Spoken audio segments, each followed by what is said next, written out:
Hello and welcome to CI in Under 5. My name is John Weezy, and in this episode I'm going to talk to you about Power Platform Data Flow Connectors. In the recent months we've added a new feature that is support for Power Platform Data Flow Connectors. So what does this mean exactly for you? Well, if you spin up a new trial, as I've done here, you'll see that I have an environment named CI Under 5. Part of spinning up that trial is that we create in the Power Platform Admin Center a Dataverse environment for you called CI Under 5 to match my environment and customer insights. Now, this enables some functionality for us. So if I flip back to customer insights, you'll see that it's not exactly obvious, but when I come in here to add a new data source, that I have some different options in my list of data sources that I can bring in. So in the past, we used Power BI connectors. We're now using Power Platform Data Flow connectors.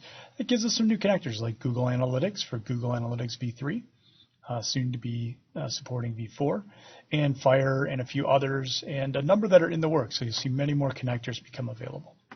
Now I've already set a connector up because it's the same process you go through to set up a Power BI connector to set these up. So I'm not going to set up a new one here.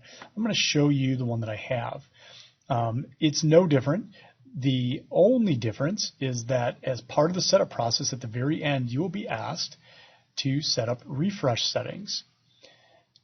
Now, I left it at the default, which is manually refresh, but you can see that each Power Platform Data Flow connector actually has the ability to refresh itself automatically. So we're no longer limited to the refresh settings down in the admin center down here, where we can set it to refresh up to 4 times a day.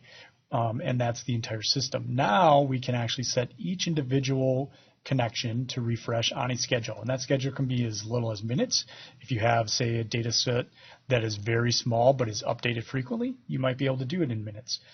You may have to do it. You may want to do it in months. Maybe you have a data set that only gets refreshed once a month, so you refresh it once a month.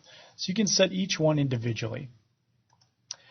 Now you say, that's great.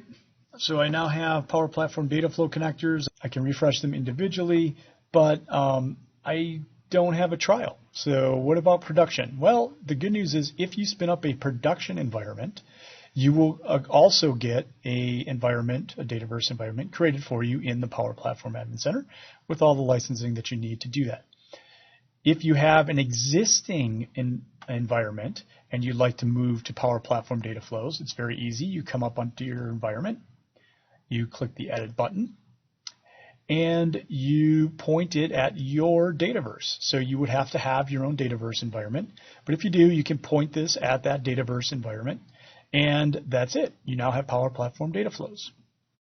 One thing to know, though, is that if you do have existing Power Query connectors in your environment and you add Power Platform Data Flow capabilities by pointing at your Dataverse, those Power Query connectors will continue to work as is, and all your new connections will be made using Power Platform Data Flows, and they'll work together just fine. At some point in the future, we will update those Power Query connectors over to be Power Platform Data Flow connectors. Now let's talk about a couple of other features when you do this. So you see that I have this blob contacts.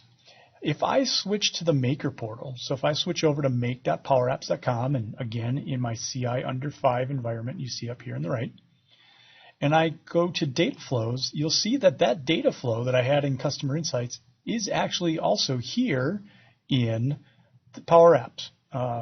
So I have access to this data flow here in Power Apps as well. And not only do I have access to it, but I can edit it. So I can go through the same process I go through in Customer Insights and edit it. I can change the refresh schedule.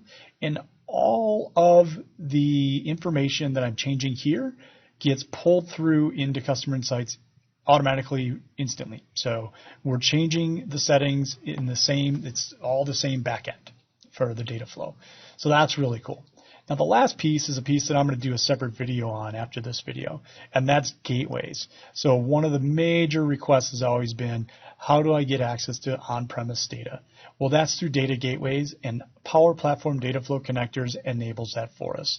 So please tune in for the next video to see how we set up a gateway and use it once we have Power Platform Data Flows enabled. Hope you enjoyed this video, and we'll tune in again for our future videos.